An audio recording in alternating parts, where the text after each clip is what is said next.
Serví vino para su madre. Nadie me sirvió a mí. Eran las 6:15 de la tarde del 18 de marzo en el restaurante Blue Oak, donde reservé una mesa para 10, creyendo que sería mi cumpleaños. Pero la decoración decía otra cosa. Felicidades Derek M. B. I-Class of 2026. Mi hijo ni siquiera me miró al entrar. Su esposa me dio una sonrisa rápida, como se le da a una camarera ocupada. Se sentaron todos sin dejarme sitio al lado de él. Terminé entre la planta y el perchero. Pedí un café $3.75 solo para tener algo que hacer con las manos. Cuando su madre alzó la copa, dijo a los verdaderos pilares Derek y nuestra increíble familia, y luego me miró. No para incluirme, para asegurarse de que yo sabía.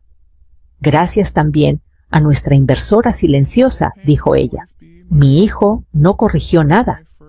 Solo bajó la cabeza como si le diera vergüenza estar relacionado conmigo. Me callé, no por elegancia, por miedo a estropear algo que ya estaba armado sin mí, pero duele. Porque si realmente soy parte de esta familia, ¿por qué tengo que ganarme cada silla como si fuera invitada temporal? Lucía, mi compañera de trabajo, vino a dejarme un sobre con una tarjeta. Me miró y susurró. ¿Esta no era tu cena de cumpleaños? No supe qué responderle. Me ardía la cara. Me odié por no haber dicho nada cuando vi el banner. Me odié por seguir pagando. Yo dejé la cuenta pagada, como siempre. Dejé propina. Dejé espacio. Mi hermano llegó tarde. Me abrazó como si supiera. Me dijo, ya es hora. Y me puso un sobre en la mano. No lo abras aquí, me advirtió. Yo asentí. Pero ya sentía que algo por fin iba a girar. Solo que no imaginaba lo que había dentro. Cerré la puerta de mi Honda CR-V gris, matrícula de Connecticut. Eran las 8:27 de la tarde del 18 de marzo. El sobre en mis manos pesaba más de lo que debería. Lo sostenía con los nudillos blancos. Respiré hondo y lo abrí con cuidado. El papel crujía. Dentro había 3 cosas. Un certificado de nacimiento, un documento de fideicomiso y una carta de mi abuela Eleanor. Primero leí la carta. No eres adoptada en espíritu. Nunca lo fuiste, decía con la letra circular que siempre reconocía. Mis dedos temblaban. Me senté en el asiento, la cabeza bajada. 25 años de silencio, de creerme invisible, y esto sentí que mi estómago se revolvía. Miré el certificado de nacimiento, todo en regla, firmas oficiales del estado de Connecticut. Nadie había alterado nada. Nadie. Entonces revisé el fideicomiso. El documento era legal, notariado, fechado el 15 de marzo de 1999, 3 días después de mi nacimiento. Grantor Eleanor Ann Mitchell. Beneficiaria Adeline Marie Spencer. Bienes la casa en 47 Maple Grove Lane, Greenwich, Connecticut. Valorada en $1.200.000 y una cuenta de ahorros con $340.000. Yo tendría control total al cumplir 25 años. Respiré y me pregunté si realmente soy familia. ¿Por qué me excluyeron de todo esto durante tanto tiempo? Me mordí el labio y envié un mensaje rápido a mi amiga Carla, mi contable de confianza. Necesito que veas esto mañana. No digas nada a nadie. Ella respondió, tranquila, Adi. Esto es serio. Lo entiendo. Me sentí culpable por todos los años que ignoré señales, los comentarios fríos de mi hijo, los silencios largos de mi marido, la forma en que mi Dil siempre me daba la espalda en reuniones. Me dolió darme cuenta de cuánto confié en ellos para reconocer lo que era mío. Miré el sobre de nuevo, lo apreté contra el pecho y respiré. ¿Quién me dijo que ser proveedora silenciosa era suficiente? Si pueden pedir y exigir, ¿por qué necesitan mi crédito para todo? Me quedé en el auto, el motor apagado, mirando la calle vacía y pensando esto cambia todo. Verifiqué la fecha en el fideicomiso otra vez. 1999, 25 años atrás, y supe que no podía abrir esto con ellos cerca. Tenía que manejarlo sola. Puse los platos sobre la mesa en la casa de mi madre en 12 Maple Street, Hartford, Connecticut. Eran las 7:30 de la tarde del 12 de junio.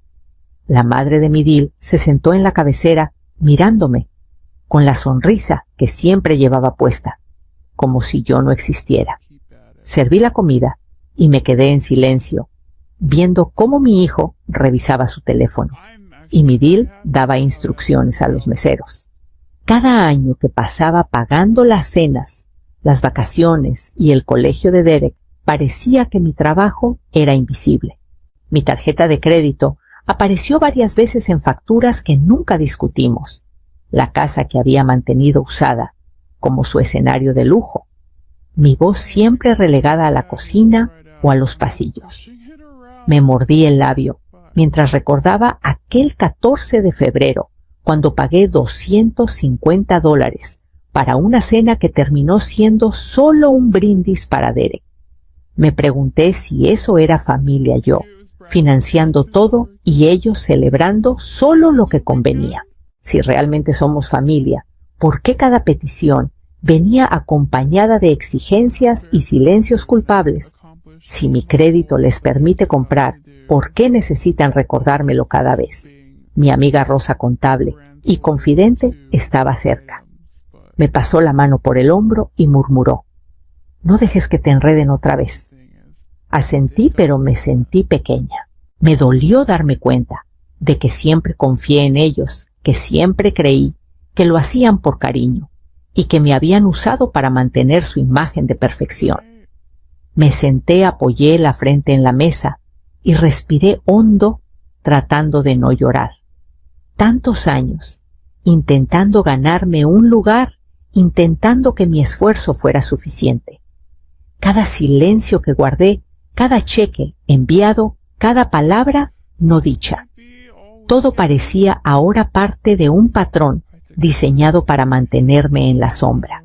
Me odié un poco por no haber visto antes los signos, por haber confiado demasiado, por haber ignorado cómo trataban a mi nieto como si yo no contara. Y justo cuando pensé en abrir otro sobre de facturas, el teléfono vibró en la mesa. Derek había enviado un mensaje. «Oye, pequeño favor, ¿puedes firmar unos formularios de transferencia?» Hice clic en descargar el formulario desde mi laptop en la cocina reloj en la pared, marcando las 8:42 de la mañana, del 20 de marzo, y me quedé mirando la pantalla mientras el café de $2.50 se enfriaba a un lado. Cada línea del documento parecía un ladrillo sobre mi pecho. Me pedían firmar algo que, según ellos, era rutinario, pero que en realidad me despojaba de todo control sobre la casa y las cuentas que había mantenido durante años. Mi mano temblaba sobre el bolígrafo. Lo levanté, dudé, y luego la bajé lentamente. Si ellos pueden pagar todas estas cosas gracias a mi crédito, ¿por qué necesitan que yo firme para facilitarlo? Me miré en el reflejo de la ventana y me pregunté, si son familia, ¿por qué la familia exige mientras ignora la historia que yo construí? Respiré hondo, tratando de no tragarme la rabia y la vergüenza a la vez. Me senté más derecho, apreté los dientes. María, mi amiga y abogada, pasó por Zoom para revisar los documentos conmigo. «No lo hagas, Adie. Esto no es normal», dijo su voz clara y rápida, como cuando me advierte sobre algo que ya sabe que podría arruinarme. Asentí agradecida de tener a alguien que veía lo que yo ya sospechaba, pero que nunca había querido admitir. Me sentí pequeña por un momento, recordando todas las veces que cedí demasiado, que dejé pasar señales de alerta, que confié en que mi hijo y mi nuera actuarían bien. Me dolió reconocer que había ignorado la manera en que siempre me trataban, como una invitada temporal en mi propia familia, y que el dinero que aporté durante años era tomado como un derecho, no un regalo. Suspiré dejando que el formulario se quedara abierto frente a mí, mientras los rayos de sol de la mañana iluminaban los papeles y la taza de café. Me tragué la frustración y pensé, no voy a firmar solo porque ellos digan que es nada. No esta vez. Tomé el mouse y reenvié todo el archivo a María, asegurándome de que tuviera copia y marca de tiempo. Ella asintió en la videollamada tranquila. Bien hecho, dijo. Ahora podía respirar un poco, aunque sabía que esto apenas estaba comenzando, y que lo que haría después definiría todo lo que había dejado pasar. Presioné el botón de reproducción en la cámara del timbre. Eran las 7:02 de la tarde del 22 de marzo en la casa de la calle Elm Hartford. El sonido crujió un instante antes de que la voz de Midil se filtrara. Haz que firme, luego será nuestro. Me quedé rígida, el control remoto temblando en mi mano. El gato saltando del sofá, como si supiera que algo estaba mal. No era un rumor. No era una insinuación. Escuché mi nombre mencionado como si yo fuera una pieza de mobiliario. Ella la que solo pone la firma. Respiré hondo. Tragué la rabia y el miedo. Tomé mi teléfono y envié el video a mi correo, sin editar, sin cortar nada, asegurándome de que quedara el timestamp intacto. Cada segundo registrado era evidencia de lo que ellos pensaban que podían hacer sin que yo lo supiera. Me senté, apoyé la frente en la mesa de la cocina mientras miraba mi taza de café $2.80 del Starbucks al lado de la ventana, y me sentí pequeña por haber confiado tanto, por haber permitido que esto pasara durante años. ¿Cómo podía haber dejado que cada solicitud, cada solo un favor, se convirtiera en rutina para ellos? Si somos familia, ¿por qué la familia necesita manipular, exigir, repetir y amenazar con el silencio? Llamé a Carla, mi amiga y abogada. Su voz sonó al instante, directa y tranquila. Guarda todo, no borres nada. Esto vale oro si llegas a necesitarlo. Asentí, aunque sentí un nudo en el estómago. Me dolió darme cuenta de que había pasado tanto tiempo creyendo que sus reglas eran naturales, que la obediencia era amor. Me levanté, caminé hasta la ventana y miré el Lexus RX 350 azul del vecino estacionado frente a la acera. Un auto familiar impecable, y pensé en cómo ellos usaban mi silencio como si fuera su garantía de que nada se interpondría entre ellos y lo que querían. Suspiré con la garganta apretada, consciente de que esta grabación no solo documentaba un intento de manipulación, sino que también me daba el poder de responder cuando llegara el momento adecuado. Llamé a Carla de nuevo y pregunté, ¿esto realmente sirve legalmente? Ella soltó un sí a 10 y mucho, que me dio un poco de aire para planear lo siguiente, mientras pensaba que la verdadera confrontación aún estaba por venir. Cerré la carpeta con un golpe suave y la empujé hacia ellos sobre la mesa del salón. Era 23 de marzo, las 7:50 de la tarde, y el sol de la tarde iluminaba la sala de mi apartamento en Hartford, donde mi Honda CR-V gris estaba estacionado afuera. Midil sonrió con esa falsa calma y dijo, «Es solo un trámite». Respiré hondo, apoyé las manos sobre la carpeta y respondí firme. «Entonces no te importará que tenga a mi propio abogado». Mi hijo frunció el ceño, como si hubiera olvidado que podía cuestionar algo que yo sostenía. Me senté un momento respirando, tratando de calmar el nudo en la garganta. Si esto era solo un trámite, ¿por qué había tanta prisa para que yo firmara sin leer? Si realmente éramos familia, ¿por qué me pedían entregar algo que legalmente no les pertenecía? Me miré las manos y me di cuenta de que durante años había cedido demasiado, pensando que era lo correcto, que los placeres de Derek justificaban mi silencio. Llamé a Carla, mi amiga y contable, que conocía cada detalle de mis pagos y transferencias. Su voz sonó clara a través del altavoz. «No lo firmes, Adi. Esto es exactamente lo que estaban esperando. No caigas en la trampa». Asentí sin palabras mientras sentía un poco de alivio y miedo a la vez. Me odié por no haber visto antes las señales, por haber permitido que la formalidad se convirtiera en costumbre, por haber confiado demasiado. Miré la carpeta otra vez y pensé en los meses de silencio, en cómo cada año que pagué las cuentas, cada cheque enviado, cada aviso ignorado, había reforzado su idea de que podían manejarme como quisieran. Guardé la carpeta y respiré consciente de que no necesitaba justificarme. No debía dar explicaciones, cuando protegía mi derecho a decidir.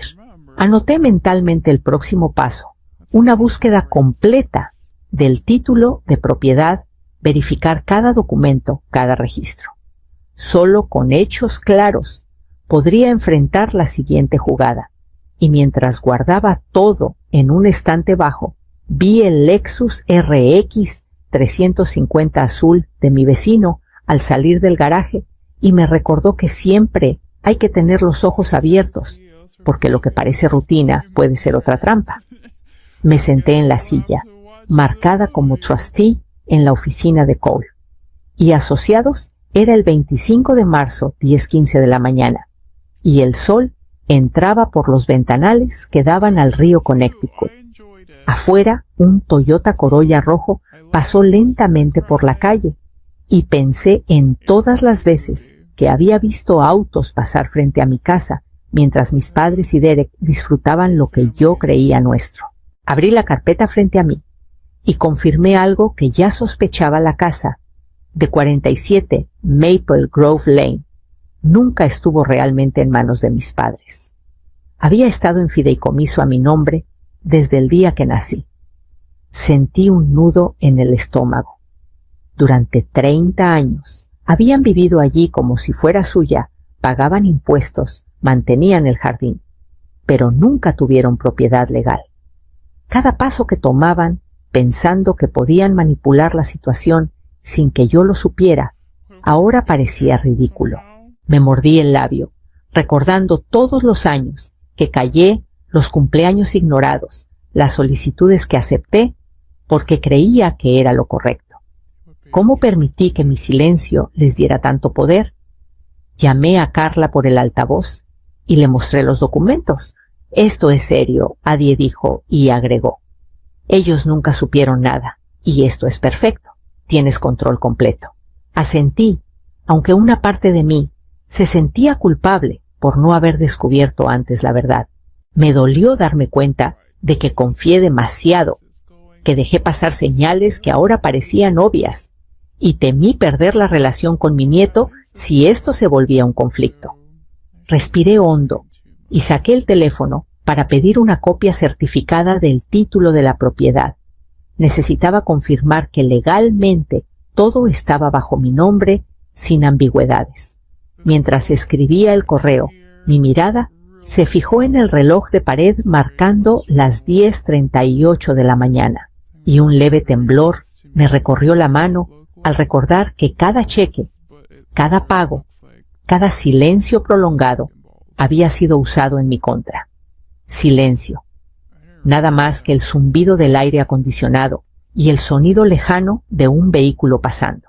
A veces el silencio permite que otros construyan su propia soga, y yo estaba a punto de cortar el hilo. Pedí la copia certificada y esperé sabiendo que esto era solo el primer paso hacia lo que realmente necesitaba. Preparé 2 cafés en mi cocina. Eran las 10:05 de la mañana del 28 de marzo, y el molinillo todavía hacía ruido mientras medía el café en la cafetera de $45 que había comprado el mes pasado. El mío negro, el de ella con azúcar, como siempre le gustaba. Llamé a mi vecina, la señora Patel, que además era notaria, y le dije que viniera a tomar un café rápido. Necesitaba un testigo mientras mi deal aparecía para revisar unos papeles que solo necesitaban mi firma. Cuando entró sonrió y saludó como si nada, pero la puse al tanto. Ella no sabe que tienes ojos y oído aquí. Se sentó en la mesa de la cocina mientras yo le servía su café, y luego abrió la boca para empezar a hablar. Cada frase que salió de su boca era la misma manipulación de siempre, el mismo tono de superioridad, la misma idea de que yo debía ceder porque era para mantener la paz familiar. Escuché sin interrumpir. No necesitaba pelear, solo necesitaba que alguien más escuchara. Si soy familia, ¿por qué cada solicitud viene con un ultimátum?, pensé.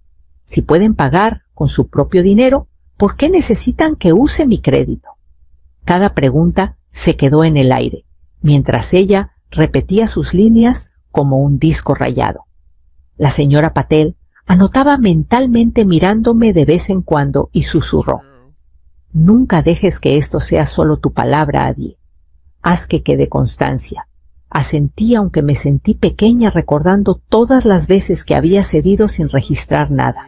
Me dio vergüenza admitir que había confiado demasiado y que había dejado que el silencio de años se usara en mi contra. Temí perder la relación con mi nieto si esto se convertía en confrontación directa.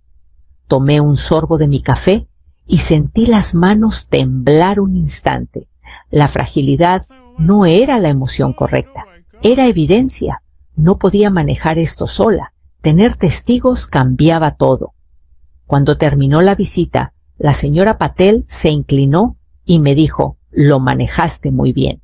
Y mientras asentía, supe que cada movimiento ahora tenía peso, y que lo que viniera después dependería de mantener esta calma y vigilancia. Deslicé el USB sobre la mesa del despacho de abogados. Eran las 9:15 de la mañana del 3 de abril, y la luz entraba por los ventanales del edificio de vidrio en el centro de Hartford, reflejándose en el BMW X5 azul de Derek, que estaba estacionado afuera. «Ponlo», dije con voz firme, aunque mi corazón latía rápido. La pantalla se iluminó y escuchamos la grabación, cada palabra que mi deal había dicho sobre hacerme firmar los papeles, cada instrucción de mi hijo para que se diera, todo repetido tal como ocurrió. Todos miraban. Mi padre frunció el ceño, mi madre bajó la mirada y Derek parecía incapaz de sostener mi mirada. Yo mantuve la calma, aunque sentí que mi estómago se encogía. Cada silencio que había guardado durante años, cada cheque enviado, sin protestar, cada favor que creí que era amor, aparecía ahora en el video como prueba de que ellos habían contado con mi sumisión. Mi abogada Carla se inclinó un poco y susurró: «Esto los deja sin argumento, Adi. Todo está registrado». Asentí agradecida de tenerla allí. Me dolió darme cuenta de lo mucho que confié y lo rápido que ellos creían que podían manipularme. Me sentí pequeña por no haber visto antes las señales, por haber permitido que mi silencio se usara como herramienta en mi contra. Mientras el video seguía, me pregunté en voz alta: «Si de verdad somos familia, ¿por qué necesitan mi crédito para todo? ¿Por qué me tratan como si no tuviera voz?». Nadie respondió. Las respuestas eran irrelevantes frente a la evidencia. Mi padre abrió la boca y la cerró rápidamente sin palabras que pudieran justificar nada. El abogado confirmó: «Al final, soy la heredera legal. La casa, la cuenta, todo está a mi nombre. Ellos no tienen derecho sobre nada». Sus rostros cambiaron, la incredulidad y el miedo asomaron por primera vez. Me senté, respiré hondo y pensé en todas las veces que me hicieron dudar de mí misma. Este era el momento en que todo lo que ignoré y acepté en silencio cobraba sentido. Derek me miró como si fuera una extraña, y yo sostuve su mirada, sin decir nada, consciente de que lo que vendría después dependería de mantenerme firme. Saqué la silla favorita de su madre y la puse en la acera frente a la casa. Eran las 3:45 de la tarde del 5 de abril, y el sol de la primavera iluminaba el Honda CR-V gris que estaba estacionado en la entrada. No grité, no me burlé, solo la moví dejándola allí, como un recordatorio silencioso de que ya no iba a ocupar un lugar que no me correspondía. Respiré hondo, sentí cómo mis hombros se relajaban un poco. Por primera vez en años, El espacio era mío. Coloqué una foto en la pared donde antes colgaba el retrato familiar que me había dejado al margen durante décadas. Era una foto mía con la abuela Eleanor T. en mano riendo juntas en la cocina de mi casa. Miré la imagen y por un instante sentí que todo lo que había soportado, cada silencio, cada cheque enviado, cada sacrificio ignorado, cobraba sentido. Carla, mi amiga y abogada, me llamó justo en ese momento por videollamada y dijo: «Lo manejaste perfecto, Adi». Asentí sin palabras, agradecida por tener a alguien que viera la verdad de lo que había hecho. Mientras colgaba la foto, recordé todas las veces que había permitido que mi hijo y mi Dil definieran lo que era familia para mí, y me sentí culpable por haber confiado demasiado, por haber ignorado las señales de manipulación y por haber pensado que mi silencio sería suficiente para proteger a mi nieto. Pero ahora la situación era diferente. Me di cuenta de que no necesitaba su aprobación para ocupar un lugar que siempre había sido mío. Miré alrededor de la sala, mi taza de café todavía sobre la mesa, $3.15 del Starbucks de la esquina, y respiré sintiendo la calma después de años de tensión. El aire parecía más ligero. Me senté en la silla nueva que elegí. Para mí sentí su firmeza bajo mi cuerpo y pensé: algunas victorias no necesitan ruido, solo determinación. Y mientras me acomodaba, escuchando el sonido lejano de la calle y los pasos de mi vecino caminando con su perro, supe que la próxima vez que alguien intentara minimizar mi existencia, ya no tendría que levantar la voz.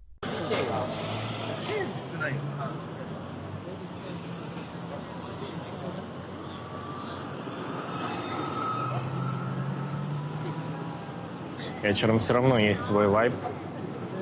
Несмотря на то, что темно, особо делать нечего. Ходишь, наблюдаешь, все красиво светится.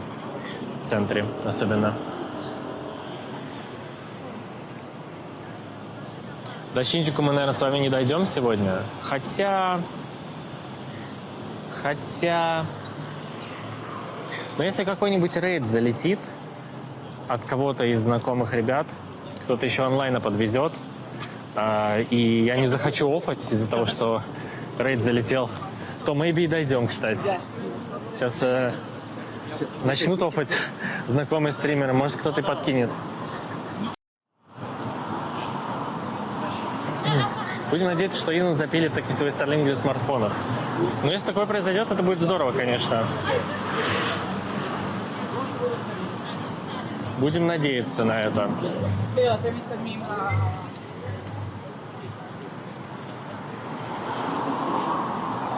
Такой медведь. Какой-то большой медведь из Лего.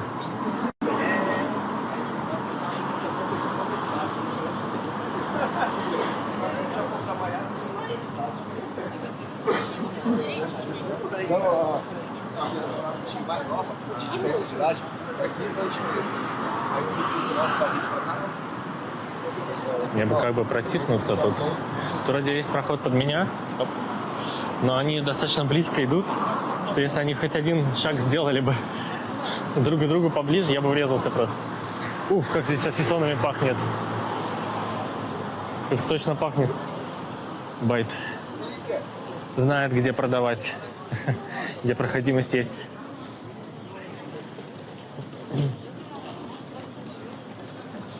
Я, кстати, водички себе так и не купил.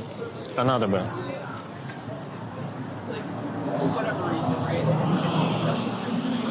Может, сейчас и зайдем как раз-таки в комбине.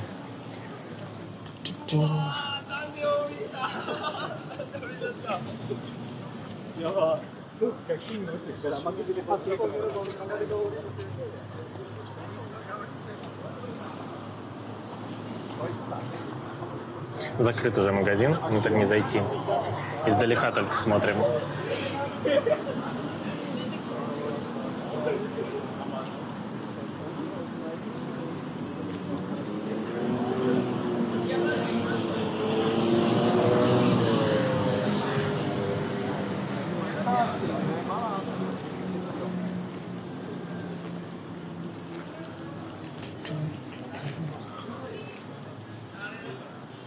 Сейчас, кстати, интересный момент, что идет очень много праздников, всяких с сакурой связанных. Через небольшое время все эти праздники закончатся, опять будет затишье. Опять особо не на что будет смотреть. Это где-то будет, сейчас скажу по датам примерно, конец апреля, начало мая. Начало мая будет золотая неделя. Это неделя праздников в Японии. С 1 там где-то по 7 числа примерно. Вся Япония будет отдыхать. Вот. Офисы не будут работать, банки не будут работать и так далее. Вот там, наверное, что-то будет. И после этой золотой недели будет затишье до фейерверков. Где-то до середины лета, наверное. Там уже начнутся фейерверки вовсю. Вот. Поменьше будет контента уличного. И будет жарко. Как раз примерно в этот период.